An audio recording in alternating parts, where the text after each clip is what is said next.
Joining us now from the wrong side of the train tracks, near the what's the fast food spot near there? You're right across the. Is it a diner? Charlie. Oh wait, Charlie's Best. I don't know. From the wrong side of the train tracks, near the burger joint. It's Ed Breckenridge of Thrice. How's it going, Ed? Good. How are you? I am doing all right. How are you managing the shelter in place month 769? Uh, I'm doing all right. I don't think it's really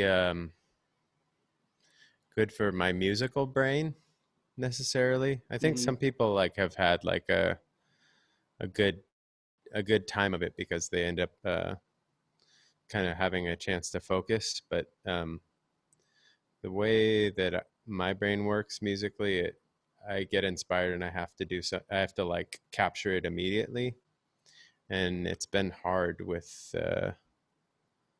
the living situation and you know the ability to capture something. I'm not good at doing that with other people around. So Mm-hmm. But other aspects of your life, you guys, I mean, obviously off the road, are you writing at this point? What is the personal Eddie situation and the greater Thrice situation at the moment? oh we are writing a record.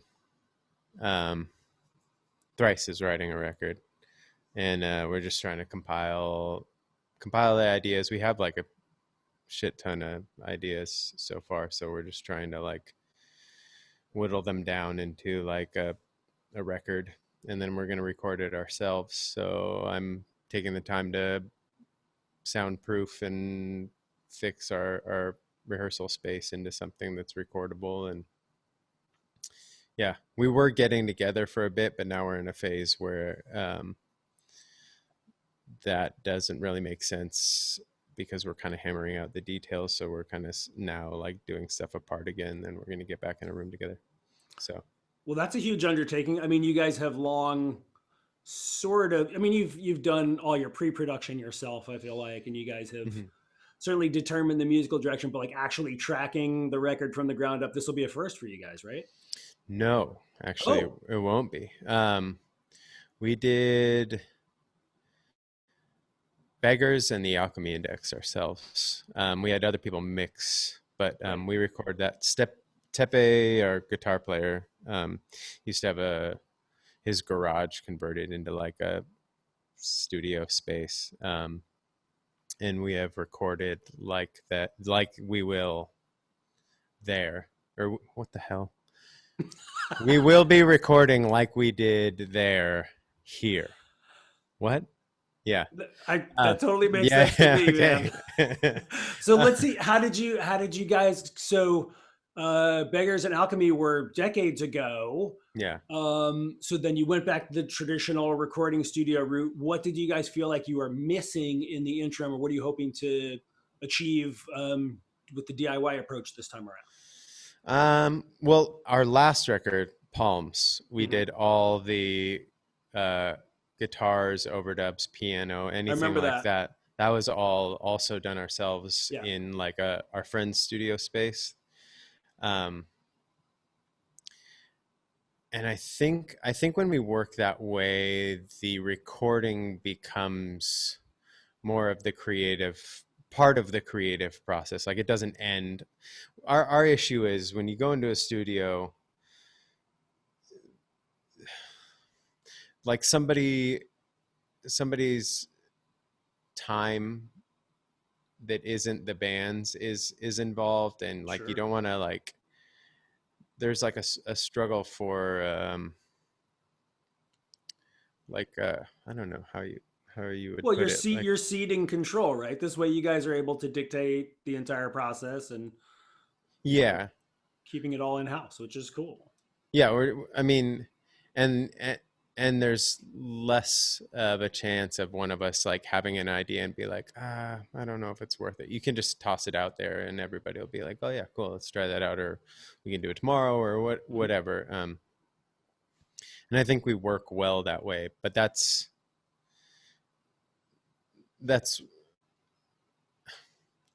we do well that way, but we also do well with producers, because Mhm. when you work with a producer, you're learning, and you also have like somebody to bounce things off of without a past, like a history of like I'll be like, oh, I want to throw the guitar against the wall and see how it sounds, like not literally, but you know, I want to like do this thing, and everybody's like, oh, Eddie's doing one of those things again, or you know. um but yeah, I think we work well recording ourselves, but I think it's good to have a balance going back and forth. Like you have the times working with a producer where you're learning and you're in this somewhat uncomfortable space, and then you can take that to your own recording process, and you can experiment more and maybe have a little bit more trust in your wacky ideas. So what's the plan after you guys track everything? Mix it yourselves as well, or is that going to be handed off, or do you um not know yet? we don't know yet, I would say. I mean, we when we do rough mixes, we're usually really happy with them, and then we Hmm. send them off, and it's like, oh, and then you make all these revisions. So it might be cool to do the mixes ourselves, but that puts a lot of pressure on Tepe, because he's really the person that has a lot of those skills. Sure. I mean, I would love to do that too, but I just don't like. I can get lost in the I don't know how people mix records. It's insane, because as soon as you It's start listening to witchcraft, dude. something over and over Yeah. again, you lose perspective. It happens so fast. I'm sort of trying to mix two records of my own right now. Hmm. I really don't know what I'm doing. But yeah, it's crazy. You'll be listening to stuff. I don't know if you're like this. For me, it's I'm listening to stuff. I'm like, yeah, this sounds great. This is as good as I can get it. And then you listen to a reference mix of something that you're familiar with and that you like and that you know objectively is good. And Yeah, you're like, oh God, I'm so far off the mark, and you've got to tear it all down and start again. You sure, lose sure. perspective. Like it happens instantly for me. Yeah, yeah. It's I mean, crazy. even listening to it with some new person in the room, Yeah. that I mean, that blows my mind how much that affects like how I Yep. hear things. Be like, oh,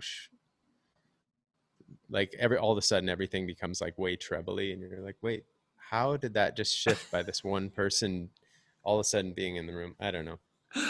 No, I totally get it, man. I lack because I don't know what I'm doing. I also have no confidence in my mixes, and so I'm Hmm. terrified to.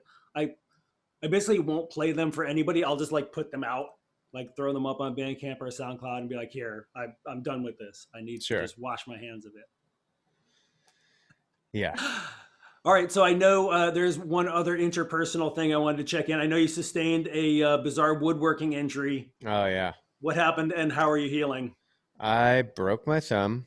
Uh, I'm healing fine, but I broke my thumb. Do you know what like a thickness planer is? It's I like do actually, yeah. you run like longer boards into this thing, and it gradually like you can shave down bits Mhm. of it, and you can keep adjusting it, keep shaving it down. Well, essentially, when you're doing that, you're not supposed to use boards shorter than a foot in Mhm. length, but I've gotten away with doing it every once in a while. Yeah. Um, and I was running a board that was a little bit short. And how it works is there's two pins that are like rubber coated that are rolling, and it'll catch the wood and run it through a blade. Mhm. Somehow I missed the first pin, and it went straight into the blade and just shot the wood back out at me. So I was like, you know, here's a piece of wood right here. Like I was pushing a piece of wood through like this, like with Yeah. both my thumbs, and it just boom shot it back at me. Broke this thumb, shredded this, like there was like a huge cut on this thumb. Um, I mean, this one's fat, like you can kind of see. Wait, Oh yeah. I actually have a picture if you want to see the. Hold on, we can do this. Content We warning: can do this. if you have a weak stomach, Yeah, maybe look away. if you have a, a Starting. dis a distaste for thumbs also. Actually, that's my kink. I'm super into thumbs. So, Yeah, right. all right, look away if you don't want to see something I gross. mean, Look it's away it's not now. it's just an X-ray. So, Oh, okay. but Yes, you can see there. it's Oh, that yeah. there's that chip. It's like a little Mm-hmm. mouth. Yeah. Well, see, that's your problem right there. Yeah, that one broke.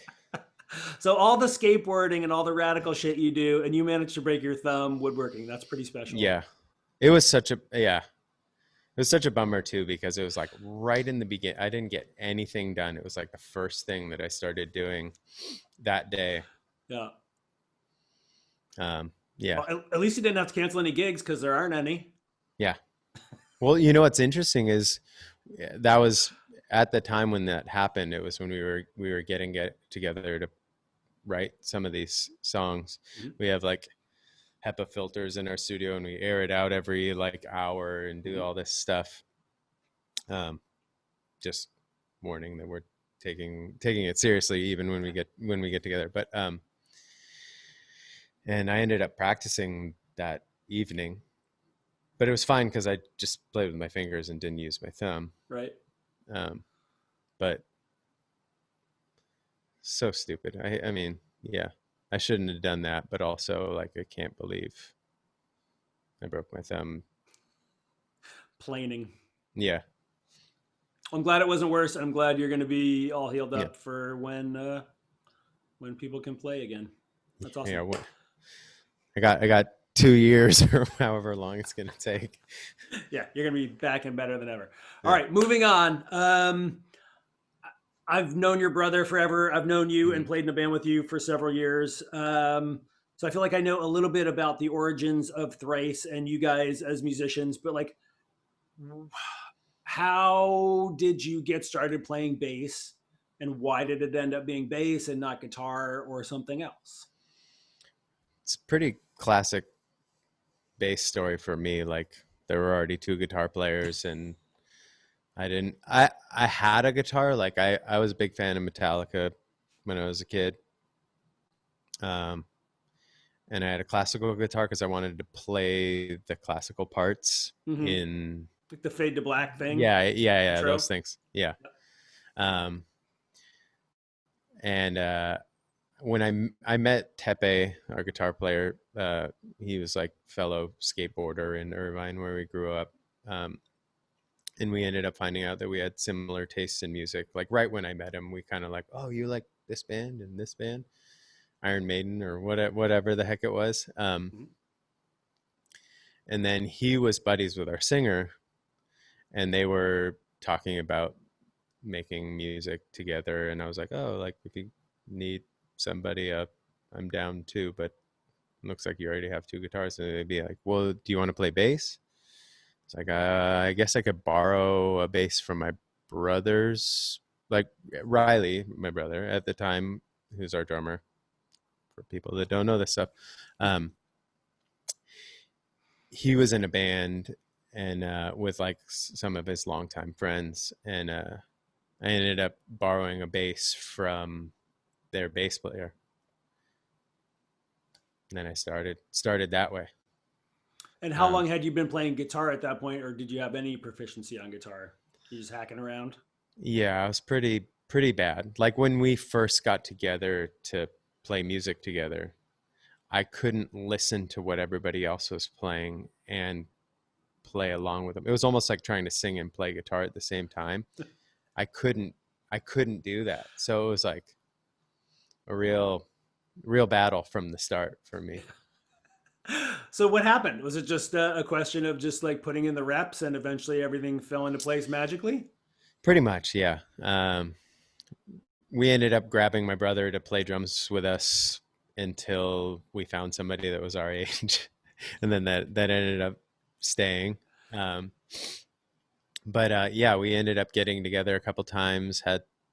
Those guys had some ideas, and we played them, and I kind of like figured it out, and then just was playing catch up. Still, I mean, I still feel like I'm playing catch up to this day, which is the best situation to be in. You know, like having a bunch of people that Mhm. know how to play music together and are better at playing music, and you have to like hope that they'll keep you. I definitely know what you mean. Yeah, having to stretch. I've been there've been plenty of situations where I've been the worst player in the room, and I've never had to work harder. And in the end, that made me a better player Yeah. for sure. I was going to say playing with you, it's interesting because playing with you and John Uh, with less art, like it's interesting because the pace at which you guys pick up things is still insane to me. Like I could be like, okay, this part will be A, B, A, C, and then it's just like boom, and you got it. But I think that also has to do with like your experience um, writing music in multiple bands and doing that. I really like. I mean, you guys push me like crazy, and then also with that, I'm playing guitar, which is yeah, too many strings. yeah. Too many strings, and they're too close together. God damn it. Yes, yes, yes. So I assume that you are mostly self-taught. Were there lessons anywhere along the way for you? Early on, I had a guitar lesson. Like my mom knew somebody Mhm. um, who was also a magician, which is pretty awesome. Yes. Magician slash Yeah. musician Dude, this is slash the crazy thing, beautician. though. I brought a tablature book, a Metallica tablature book, Mhm. so he could teach me how to play these classical parts on those songs. And he didn't even. I mean, there's also the notation there. He Mhm. sight read it and played it, and it made me cry. Like I was like, holy shit! Like, but I mean, That's that was an amazing experience. So that was my first um, experience with lessons, and then I ended up once I started playing in the band, uh, I I got bass lessons from like a guy that taught at the local guitar shop. mhm. It wasn't like a big box store; it was like a smaller guitar shop, and that guy taught me a lot, like uh, about like modes and certain things that I still don't necessarily like understand their function because I didn't end up keep taking lessons, but Right. it kind of explained the way that I understood melody in a way where I could direct it a little bit more. But yeah, It, I'm not proficient with any sort of theory yeah, I mean, at I all. feel like my journey is very similar. Mostly self-taught with a couple of lessons thrown in there. I studied with Hmm. like a jazz guy for a while. Not that Mm. I ever played jazz or wanted to play jazz, but that was his background. He's like a huge fusion, like Mahavishnu and like Weather Oh Report hell guy. yes, He was a yeah, just yeah. absolute beast. Um, but so where so mostly being mostly self-taught, I ended up with a Hmm. lot of bad habits, just like lots Oh of yeah, really inefficient things that I feel like I still fight to this day. Is that something that you had to deal with along the line? yeah. I To be honest, I actually think I was better, like not a better player, but Mm-hmm. I had better technique when I early on when I started because I bought a bunch of those VHS tapes that you Like could get at Star Licks or whatever. yeah, yeah, yeah. And I was practicing more outside of like a live situation. I think I've been playing live so much that I've developed some really bad habits. Like I used to use all my fingers spread across the frets really Mhm. well. One finger per fret. Yeah, now I use I think this is different from a lot of people. I use my pointer finger and my pinky finger a lot. Those are like my main, like my ring finger maybe. I don't really, well, it depends, I think I but do the it's same thing. I think I would have to like look at footage of myself playing, but I feel like that's sure. the easiest. Yeah. Yeah. But yeah, I've developed a lot of bad habits playing live. This is just because I'm throwing my head around and just trying to land notes when I can, you know. Yeah, yeah. Is there anything that you learned along the way that you sort of wish you'd known day one that would have made your journey easier? Like I think about, Hmm. gosh, the one thing that probably has made my technique better than anything, my fretting hand technique, is like anchoring the thumb and just like letting everything radiate out from there. Which, when I'm sitting and thinking about it, like you said, when I'm practicing outside of a band situation, when I'm thinking about my technique, when I'm focused on all that stuff, I'm like really cognizant of that, and I can be much more efficient in my fretting. Hmm. But then as soon as I play live or go to band practice, all that stuff goes out the window. Yeah. Um, I I wish I could play like you're saying. Mm-hmm. My issue is I with my left hand, my fretting hand, I have an issue that I was born with where I can't turn my hand over, like like this. Mm-hmm. I can only turn this hand that far. So when I play, it's really like spread out weird like this. Um, in the end, like right now, because of playing as long as I have, these two fingers are pretty numb most of the time, Oh shit. which can really fuck with me. Like, there are certain songs where I'm like just hoping that I can play through it because it almost feels like when your foot's asleep and it feels like your ankle is hitting the floor. Like Yep. it feels like I'm like the strings are like going through my fingers and they're like all it it kind of sucks. But So you going don't, back to yeah, your you don't have the feedback from the fingers to know where they are. sometimes Right. like midway through a tour, those fingers are numb for part of the song. It's like a thing. I think it's called ulnar neuritis, like Hmm. something to do with like what's going on in my elbow that's keeping my hand from turning over. Yeah. uh Also does something where there's a nerve where I'm just not really feeling. But back to your back to your question about it. I would say it would be less about a technique thing, and it would be more like a mental thing on stage. Um, Early on, actually through most of our career that we've had so far, if I messed up once, I would it would ruin the entire show for me. Um, and I had to learn to kind of like laugh it off or kind of realize that like people don't really listen to the bass player unless it's like you're just like riding on that wrong note for like a bar or something. Sure. Um, but also like I'm not really doing it for everybody else. I mean, I am, but I'm not.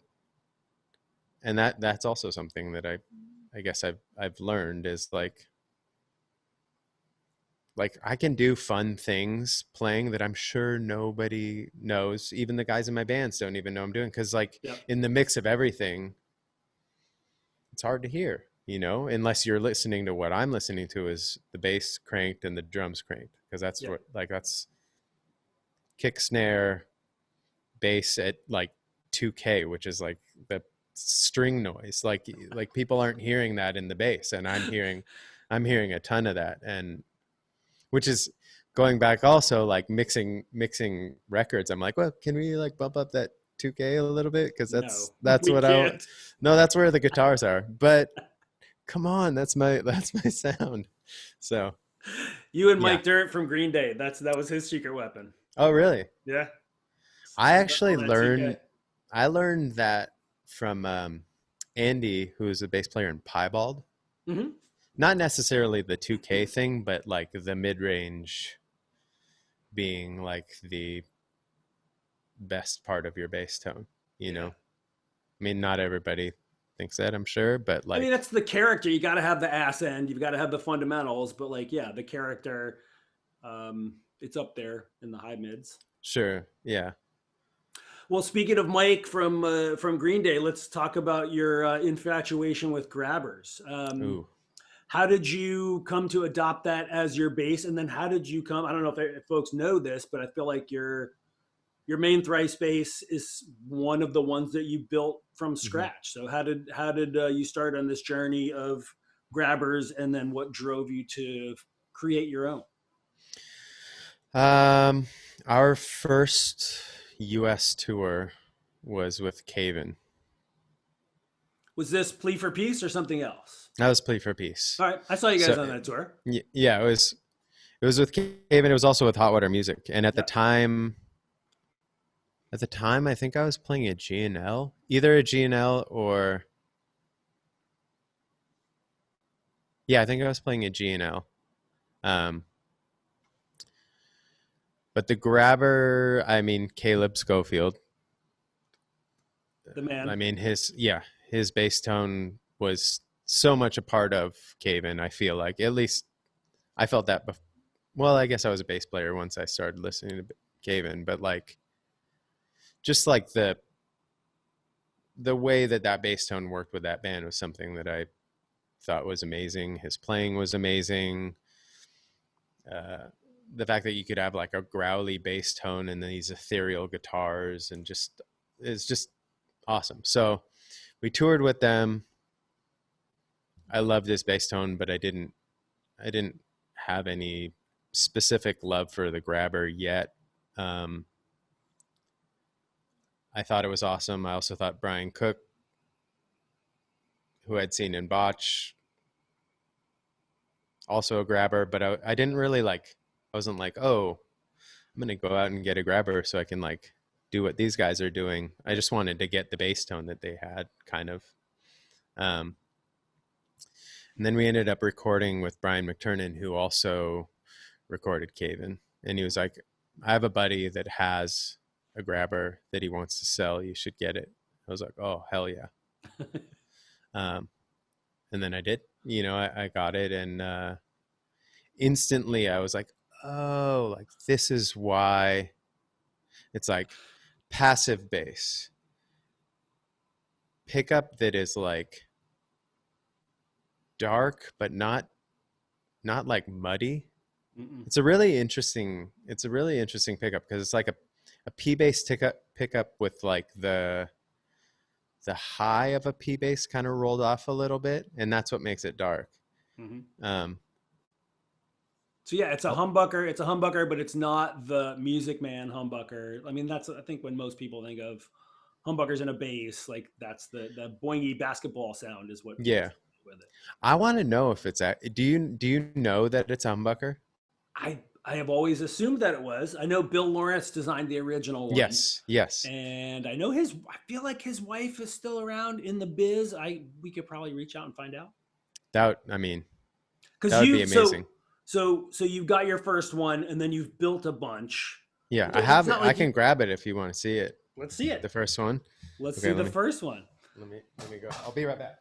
Yes.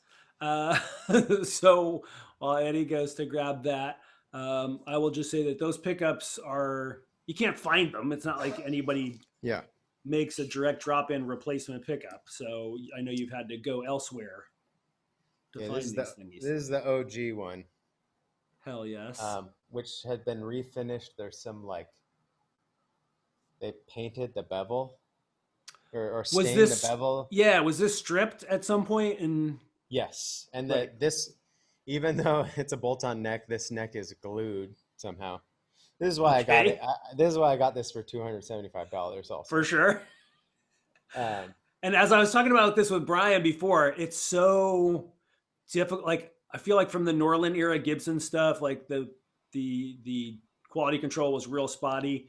Mm-hmm. Any of those that you'd find in the 90s, like half of them, the necks would be bowed and twisted and stuff. So if you got one with a straight neck, you're golden, but they weren't all in great shape. So yeah, they're pretty. I've had my fair share now. I would say once you get into the 80s zone of them, mm-hmm. the build is a bit more consistent, but also a little bit like I don't know, almost like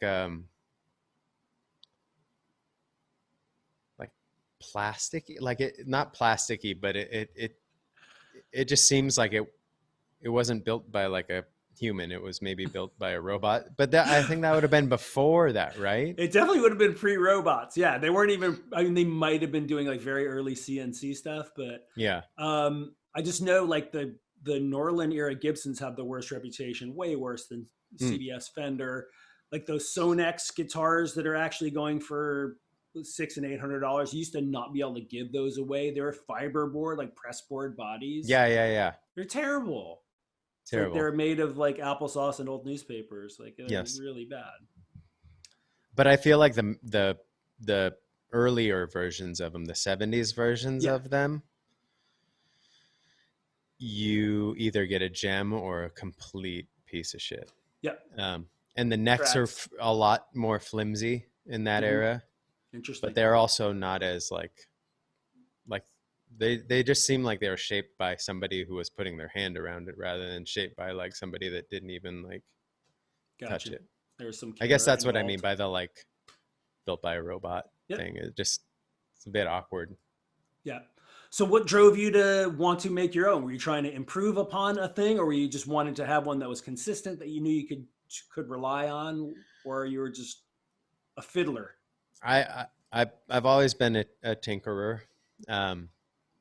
I had already built a couple basses before I did the grabber. And I ended up buying a grabber off of eBay that came broken. Mm-hmm. And me being the type of person I am, I didn't even want to go through the whole process of returns and insurance and all that garbage. So I just took the pickup out, took the neck, put it on another thing. Then it was like, okay, I'll just, go on Warmouth and get a neck. Like you can buy necks that just have like a paddle headstock, like an angled paddle headstock, and then just made a copy. Actually, the first version of the brown bass, this guy, is my main dude. The number one. Yeah, the first version of it didn't have an angled headstock, so it was straight pull, straight with a square. I made like almost more like a Ripper style headstock, but Ripper ones are angled. But I mean, did you have to put like string trees on it, or did you? Yeah, just I had to put string trees on it, and it was horrible. It's horrible, but it was like what they had in stock or something. Sure. I wasn't willing to like order a custom thing, and then I hit a point where I was like, I'm going to order a custom. So this is like a rosewood. This is actually a rosewood neck. That's super handsome. That whole bass is gorgeous. Yeah. And what's on the back? Tunings? What? Sorry, on the back of the headstock. Yeah. Yeah, this is my standard tuning, which is DGCF, and then I have a hip shot that does drop C. Nice. So the hip shot was also something that I figured out from those old bass videos. Yes. From the Billy Sheehan, I guess. That dude is a beautiful man. He is incredible, absolutely incredible. Like as far as like a spokesperson for bass playing, like rock bass playing. I didn't learn any of his techniques. I don't play 4-finger speed playing kind of galloping stuff or anything like that. But like, he just makes you excited to play bass. Hey man, it's so cool. My buddy Ben, who works at Line 6, who actually Dustin may know. I think they may have crossed paths. Ben has worked a little bit with Billy to reverse engineer some of his stuff for Helix and other stuff, and just says he's just a great guy, which you just love to hear. Somebody I personally have been looking up to for decades. Just for sure. Find out they're a cool, down to earth guy is always nice. But also a tinkerer. Oh yeah, no, he like rips everything. He's like Eddie Van Halen in that regard, just like tore everything apart to figure out how it worked and make it as good as it could possibly be. Sure. Also, going back to the bass, though, I ended up building that like in my parents' garage before I moved out. It's walnut top, mahogany back, and then the pickguard is made of wood. I don't know if that adds to the sound. I mean, it definitely gives it like an acoustic quality. Yeah. And then I would say grabber pickups are also a little bit microphonic in a way, which is why I'm hesitant if it's a humbucker. Yeah. Yep. Expect it not. Well, I think humbuckers can be microphonic. They just won't hum. That's if true. they're not potted or something. I don't know. Yeah. There are probably people who know this stuff. I'm just guessing. That's true. Well, I mean, yeah. because I know you've experimented with other stuff. I remember we had a Thunderbird pickup at one point in one of them, Hmm. and it wasn't doing the thing, right? Yep. Yeah. I put a Lawler Thunderbird. I actually have this bass here too. Bring it out. Let's see all the It toys. does. It doesn't have the Thunderbird pickup in it anymore. It actually has a P bass Yeah. pickup. But And this is is a that lot. fixed or does it still slide? This one slides. Oh yeah. But this one slides like I made like almost like a ratcheting system. I heard it. So Yeah. yeah. So it's So got little detentes that hold it in yeah. place. And do you actually like if you were to use that on a gig, would you be changing the position at all by song? Usually almost never. Mm-hmm. Um, but I will, like, let's say we're playing and like usually if I put it in the neck position, I just like how that sounds. And Yeah. I think you can always like cut low and make a bass sound good, but like trying to bring in false highs is a Mm-hmm. weird thing with bass. Um, so every once in a while I'll be like, shoot, like my strings are dead, pop it towards the bridge, and I feel Oh, a little nice. bit better. So, Yeah. but for the most part, I have it pretty fixed, and I also am a sucker for new strings. Yes. How are you changing them every night, every other night on the road? Yeah, Ernie Ball has really helped us a lot. I mean, I can sweat out strings in half a show. Yeah. Like by the second half of the show, it's like, oh, this sounds like it's like a dubby kind of boom, boom, boom Yep. kind of bass. And with the tone that I like, that just is a big You bummer. want that zing, yeah. Yeah. I hear you. Um, I kind of feel like you've. I mean, other than I don't know, I've never seen the GNL around, but I feel like you're a Hmm. guy who doesn't flip a lot of gear. Like, if you get something, you sort of have it for life. Is there anything that you've parted with that you wish you could have back? I haven't really parted with much. Uh,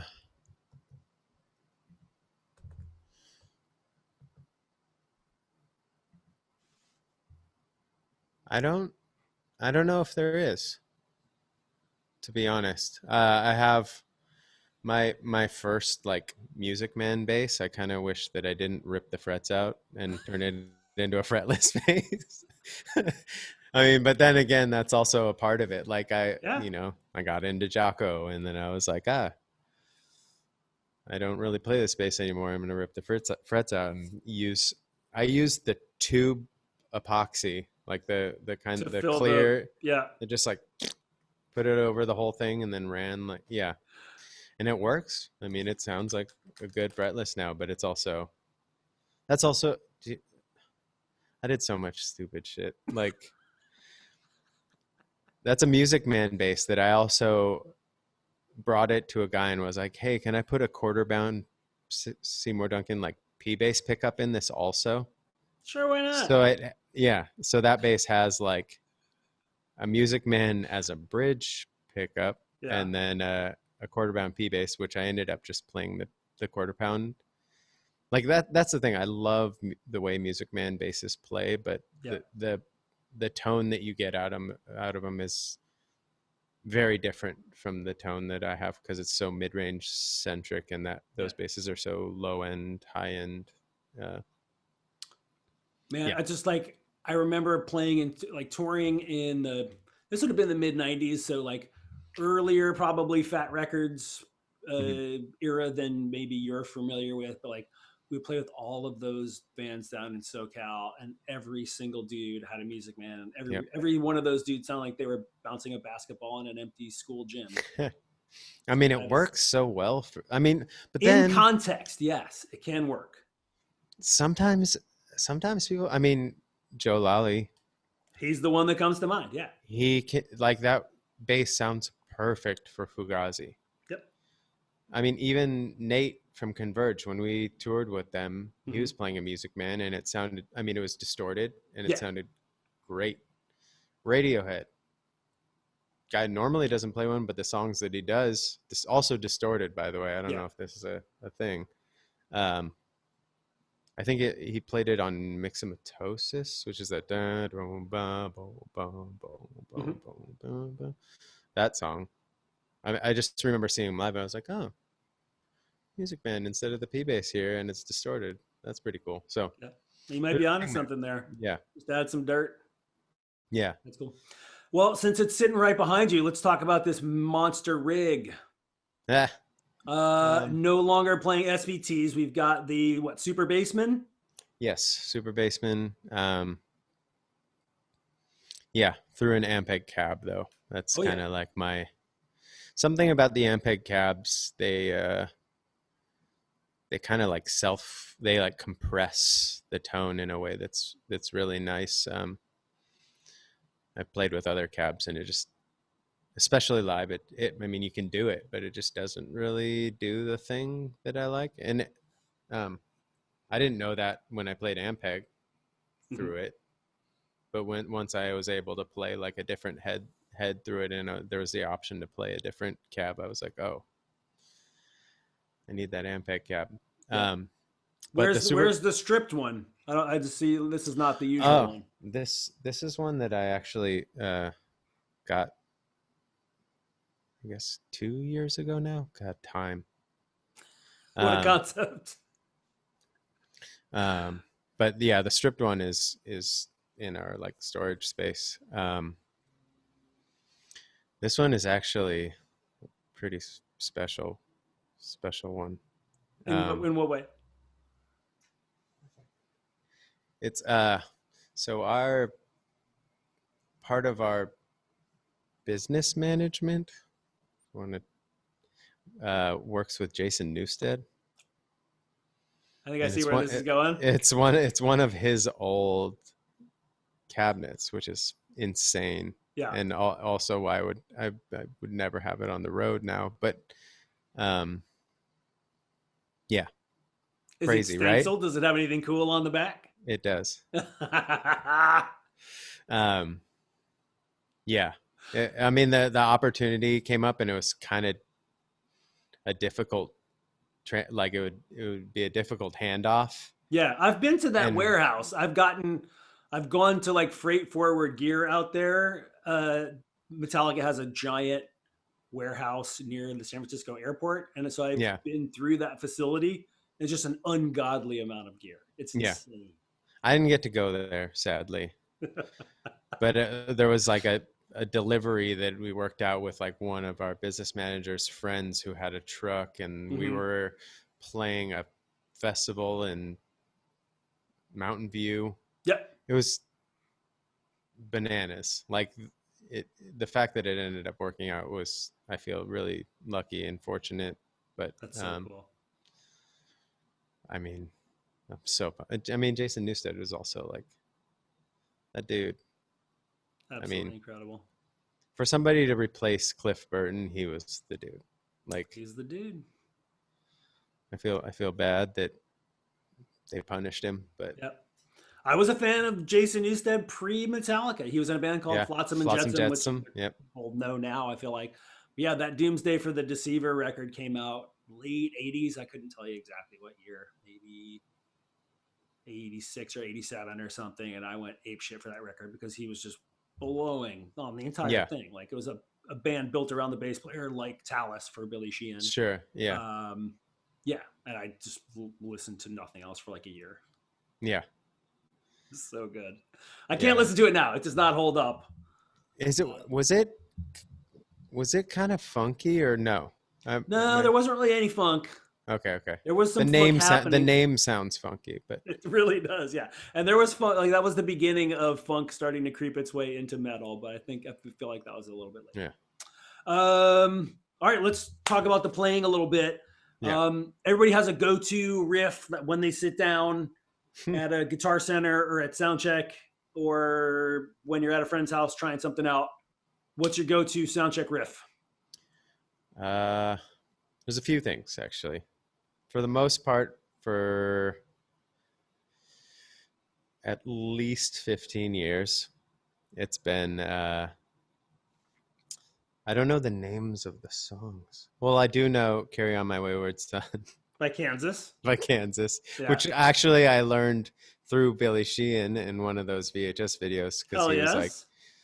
because he was talking about how he would play the bass part, but then also try to like do the keyboard parts at the same time because he can do that. Yeah. Contrapuntal. Do, do, do, do, Yeah, do, do. yeah. But then there's also a band with a bass player that I really love, Frodis. Hell yes. The bass player Nate Burke. Just I don't know. There's two songs that I would end up Well, it's got to playing. be one of them's got to be Red Bull of Juarez, right? Like that's No, no. Oh, no, okay. that's the Machines. intro song, right? Yeah. Yeah. Okay. No, The Machines Never Die. That one. no. It's well, there's the one that we covered, which I'm Yes. forgetting the name right now. Um, what the hell? That was another McTiernan joint, right? The Yeah, Frotus record. Did yeah. you guys ever get to play with them back in the day? We didn't. By the time that they stopped playing, I think they did some reunion shows Mm-hmm. in like 2006, but they stopped playing before we were really touring full time, Yeah. or right around the time that they stopped, we started kind of Yeah. a thing. But we ended up meeting them through McTiernan in the like DC area because that's Yeah. where McTiernan's studio was. Mm-hmm. Why am I forgetting the name of the song? Just it's on our we covered it on our Alchemy Index Mm-hmm. Earth EP. But yeah. Cool. Let's break down an iconic Ed Breckenridge baseline. Oof. When people, is there like a thing that people associate with you, a particular song, or one that you associate with you as the Thrice bass player? I would say the song "Stare at the Sun" is the one that people associate with me because it was like a single on one of our most popular records. Mm-hmm.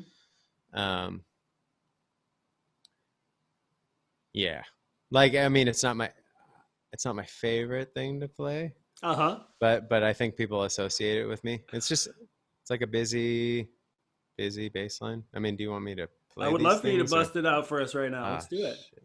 Okay. See if I can actually play.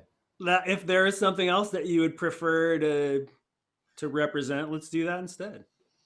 I mean, I can do whatever. I can even show you the Frodis thing. Yes, let's hear it. Of course, I don't have a pick in my pocket. Typical guitarist. Yeah. I know I have one in my sweatshirt. Look in the dryer. That's where they all are. Yeah, right? Yeah. Got it. Yeah. Hopefully you can hear that. I can hear that. Okay. Oh. The Frodis song is "The Earth Isn't Humming," which That's is the jam.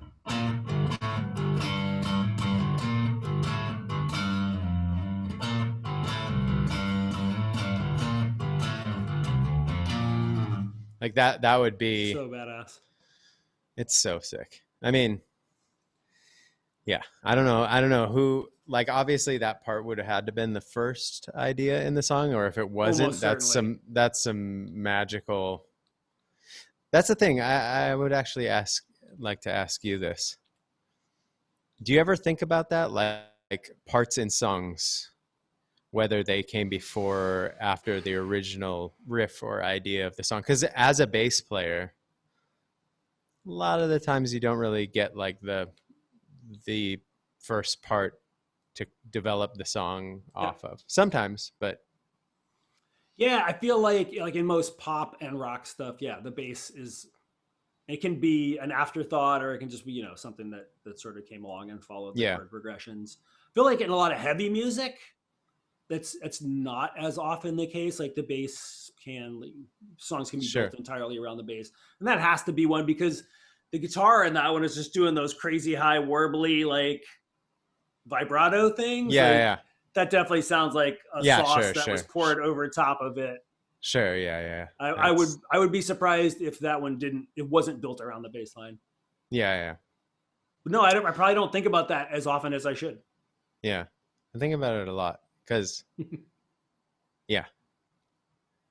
It's like the hardest part with writing music, I think, is like finding your spot in between the spots that exist where you're not making the song worse. Yeah. Yeah, and I always try and think about it. I don't know where I picked this up, but somewhere along the way, somebody impressed upon me that the bass was the link between the rhythmic element and the melodic element. And so my job was to like bridge that gap between the drums and the guitars essentially. So I had to do both jobs, but you also want to stay out of the way, you know, not do too much, but not do too little, and like lock in and you're the glue that kind of holds the whole thing together. And when do you find the time to be like, actually, I think this part should be the thing that people focus on or something like that? Like, I mean, with any bass player, that's like probably something that they struggle with because,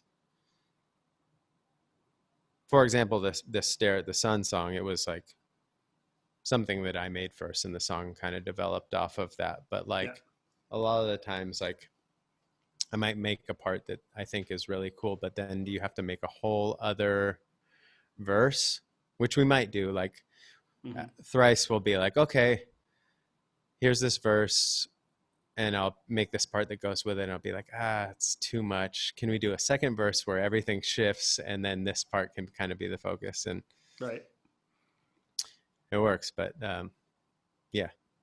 So Stare at the Sun was built entirely around the bass part, or that was the first thing? Yeah. Foundation? So I thought it was going to be like a heavier, botchier song, as we would say in the band.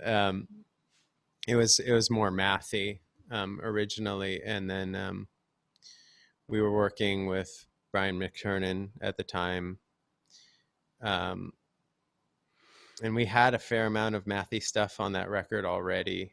And he was like, well, what if he made that part in 4? So the original part is those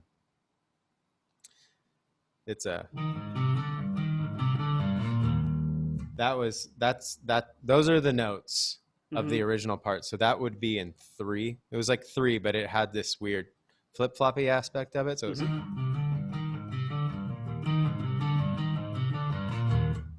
that was how I had it. So it would have been like like that kind of like bop bop, like those kind of hits. It's like, cool, this is like a heavy song or whatever. But then we ended up building into the song Stare at the Sun that is not heavy at all. We pushed it into 4, which all I had to do to that was add an extra 4, what are those, 16th notes, 8th notes? I don't know what the fuck that is. Yeah. So one of them values. That original part, all I had to add was to the end of what I was already doing. So it's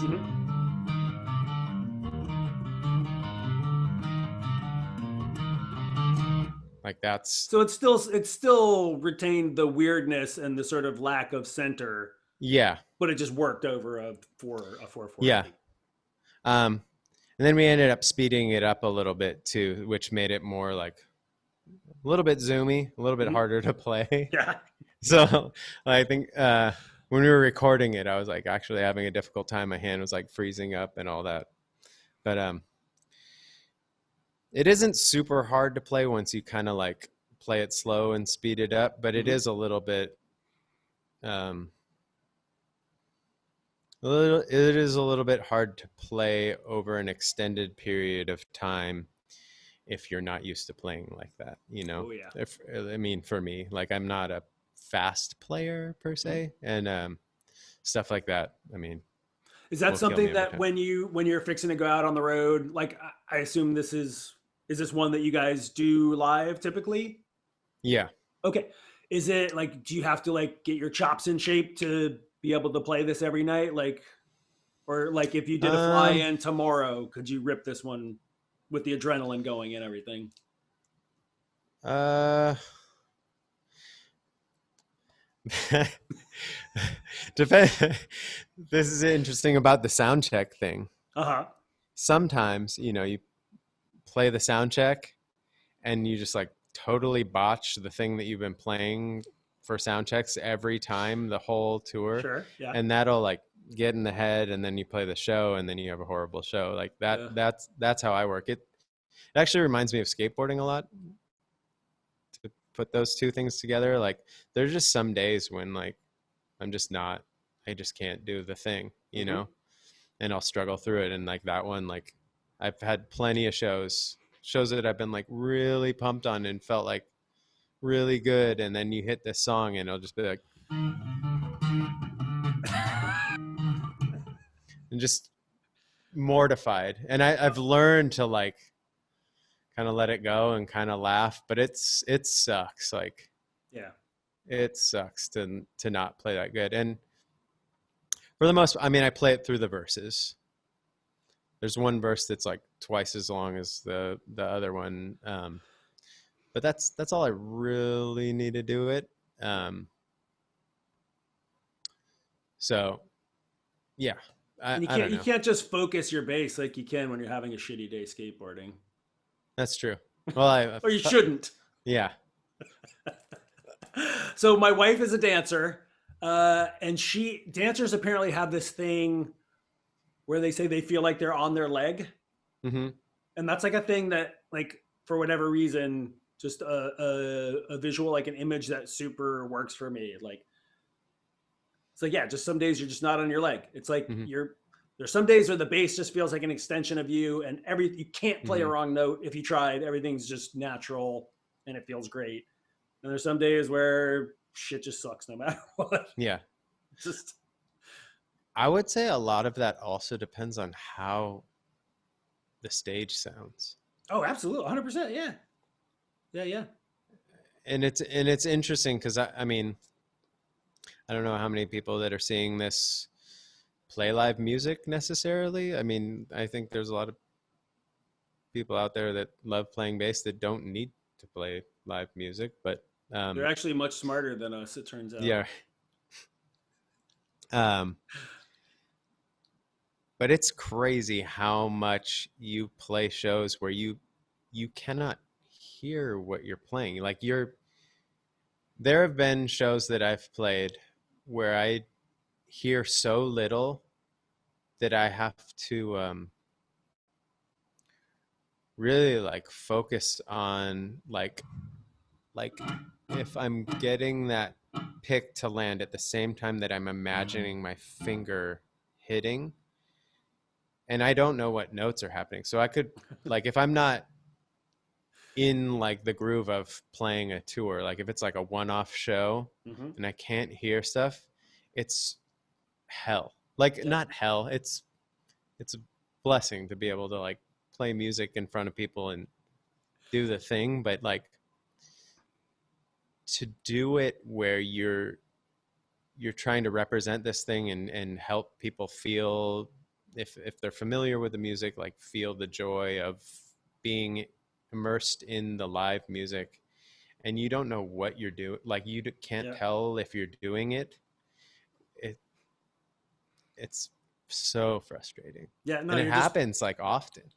yeah, yeah. If you don't have that feedback, and especially like I know you said it happens mostly at like halfway through a tour, but if you happen to have the finger numbness as Oh well, man. you would just be out there just praying that you're in the Yeah, right position. there's a song on the newest record, Palms, where there's not a lot going on in the song, and I've had the finger thing. It's like usually the last song of our set, if Mm-hmm. or we've done it as the last song in the set. It's called Beyond the Pines. Did I already say that? No, Oh, okay. And I'm playing like a oop, that's not the right notes. Wait, that's out of tune. That's why. ah, have a quick word from our sponsor while Yeah, it right. tunes up. Just kidding. We don't have any sponsors. Unless I'm. Well, actually, that wasn't too. Hold on. Error between chair and bass. What the hell? Maybe I'm just hearing it. Dude, speaking of hearing things.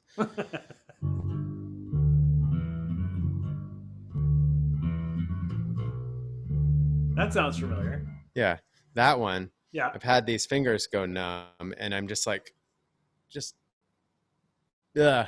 Like, and the guitars are super delicate and light and doing nothing, and I'm just like fumbling through it. It's There's hell. nothing more disconcerting than that. Yeah. Yeah. It's really uncomfortable. Is there anything, do you have any tricks that can make me a better bassist today? Or if not me, then somebody else who's just starting out? I would say don't learn just bass parts. Like, mess around mimicking piano or trying to play guitar riffs or doing the Billy Sheehan thing where you play, you know, maybe a more standard kind of bass playing song and you try and kind of fill in the spots of some of the other instruments. I don't know if I have anything that's like exactly like a technique thing or anything. I love that idea. No, I think that's great. But yeah. Did you ever, back in your VHS Hot Licks days, did you ever have the Stu Ham slap, pop, and tap? No, but I did build a Stu Ham style bass. The Stu Ham, the Urge, the 32-inch like Fender thing with like 7 pickups?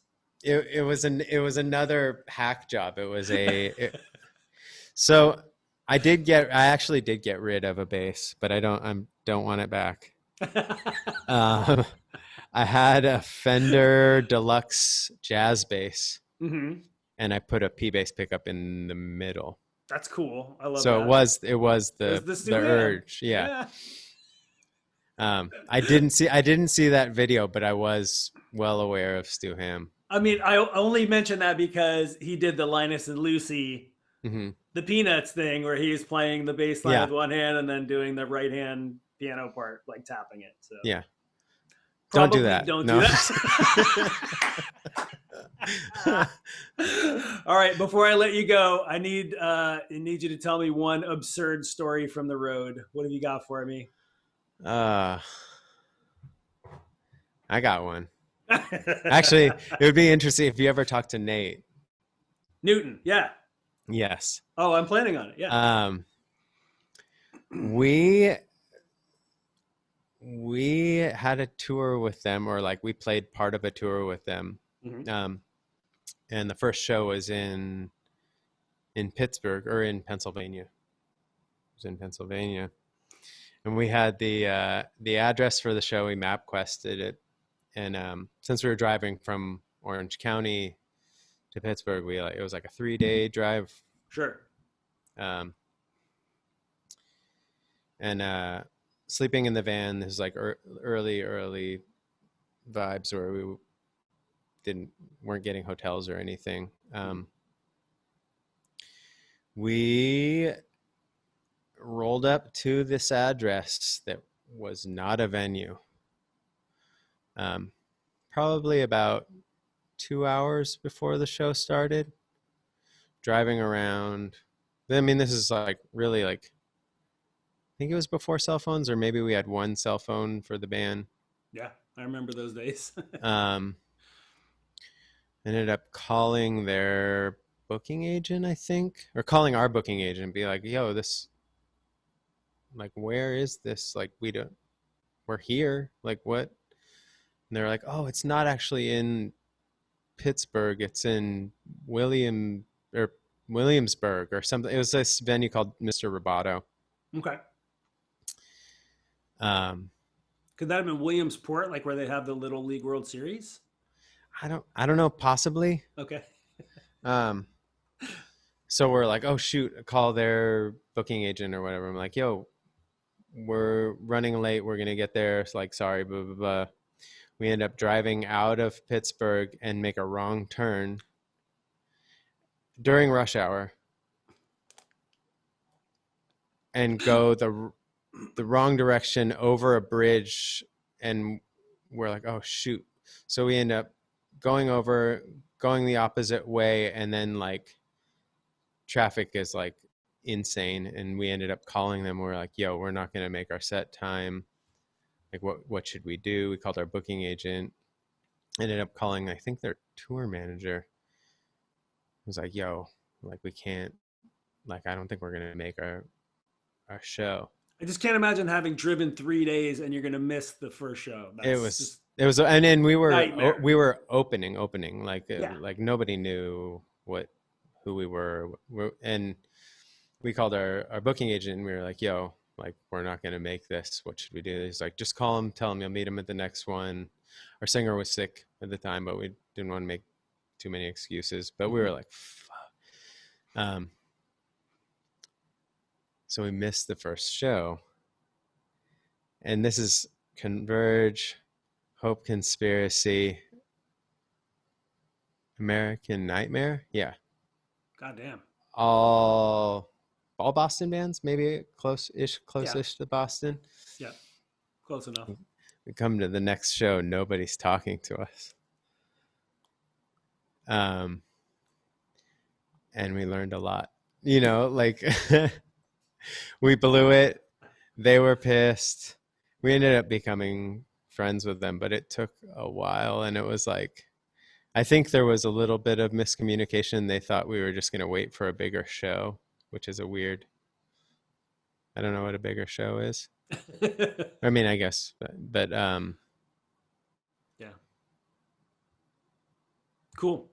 Yeah. Well, Ed, I want to thank you for your time. This was amazing. Your time and your insight and your experience. Hope you make it through the rest of shelter in place okay. Yeah, and right. The thumb is okay. And it's working. Best of luck on the new record, man. That's super exciting. When do you guys, do you have a date to start tracking? I guess if you're doing it all yourself, it kind of doesn't matter. You just roll with it, right? Yeah, we're trying to get it done because it's already extended past like a timeline that we're planning on doing it, but that's all because of the pandemic. Yeah. You know, but yeah, we have too many song ideas and and essentially more time. I mean, ideally we would like to be able to put out the record and tour on it, but yes, who knows when that's gonna happen? Really, like, who knows? Yeah, I've heard people say 2024. I was like, what? We gotta have a vaccine. I'll make a vaccine by then. Yeah, but then are enough people gonna take it that it actually functions? That's the yeah, I guess that's the rub, isn't it? Yeah. Well, look at it this way: your record will still be out before the Kowloon record that we recorded 2 years ago. Probably. Yeah, isn't it done? Ask Scott. Yeah. Okay. All right, bud. I know you got baffles to hang and stuff to do, so I want to thank you again, and we'll let you go. Thank you. Be well, my friend. Thanks for having me. It's good to chat. We should do this great to catch up. Without interview style. Yeah, let's do it. Miss hang out. Miss coffee at Timeless. Oh my God, I went there yesterday. It was a godsend. Met an old friend. It was. I highly recommend it. Maybe I'll drive up. Sounds good. Yeah. Thanks, bud. Later.